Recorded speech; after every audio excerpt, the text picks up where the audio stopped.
સાબરકાંઠા અરવલ્લી જિલ્લામાં યોજાનારી 395 ગ્રામ્ય પંચાયતની ચૂંટણીમાં સરપંચ અને વોર્ડ સભ્યની ઉમેદવાર ફોર્મ ભરવાના છેલ્લા દિવસે જોવા મળી લોકોની ભારે ભીડ। રાજ્યમાં ચૂંટણી આયોગ દ્વારા યોજાનારા ગ્રામ્ય પંચાયતની મુદ્દત પૂર્ણ કરતી તથા પેટા ચૂંટણી યોજવા માટે જાહેરનામું બહાર પાડ્યું હતું, જેને લઈને ઉમેદવારો છેલ્લા કેટલાય વર્ષોથી આ ચૂંટણીમાં પોતાની ઉમેદવારી કરી સરપંચ અને વોર્ડ સભ્ય બનાવવા માટે આતુરતાપૂર્વક રાહ જોઈ રહ્યા હતા અને ચૂંટણીનું જાહેરનામું પ્રસિદ્ધ થાય એ પહેલાં જ રાતના સમયે ગામના ખાટલા મીટિંગ યોજીને મતદારોનો વિશ્વાસ મેળવવા માટે કમરતોડ મહેનત કરી રહ્યા હતા। આ તમામનો અંત છેલ્લે ચૂંટણી આયોગ દ્વારા જાહેરનામું બહાર પાડીને પૂર્ણ કર્યો હતો।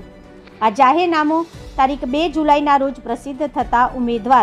ઉમેદવારી કરવા માટે કમરતોડ મહેનત કરી રહ્યા હોવાનું જાણવા મળી રહ્યું છે। પ્રાપ્ત માહિતી મુજબ રાજ્યના સાબરકાંઠા અરવલ્લી જિલ્લામાં યોજાનારી 395 ગ્રામ્ય પંચાયતની મુદત પૂર્ણ કરતી અને પેટા ચૂંટણી યોજવામાં આવે તે હેતુસર ચૂંટણી આયોગ દ્વારા જાહેરનામું બહાર પાડીને ઉમેદવારોને ઉમેદવારી કરવા માટે આહવાન કર્યું હતું, જેમાં સાબરકાંઠા જિલ્લાના હિંમતનગર, ઈડર, વડાલી, ખેડબ્રહ્મા, વિજયનગર, પ્રાંતિજ સહિત અરવલ્લી જિલ્લાના ભિલોડા, મોડાસા, બાયડ, ભિલોડા સહિત તાલુકાઓના ગામડાઓમાં યોજાનારી આ ગ્રામ્ય પંચાયતની ચૂંટણીનું જાહેરનામું પ્રસિદ્ધ થયાને આજે ઉમેદવારોને ઉમેદવારી કરવા માટે છેલ્લો દિવસ હોવાથી ઉમેદવારી કરનાર ઉમેદવારોની ભારે ભીડ જોવા મળી હતી, જેમાં સાબરકાંઠા જિલ્લાના ઈડર તાલુકામાં યોજાનારી કુલ 77 જેટલી ગ્રામ્ય પંચાયતની ચૂંટણી માટે ઉમેદવારી કરનાર ઉમેદવારોની આજે છેલ્લા દિવસે ઉમેદવારી કરવા માટે ભારે ભીડ જોવા મળી હતી। આવી રીતે બીજા ગામો માટે ફાળવેલ મામલતદાર કચેરીમાં પણ ઉમેદવારોની સવારથી જ ભીડ જોવા મળી હતી અને ઉમેદવારો પોતે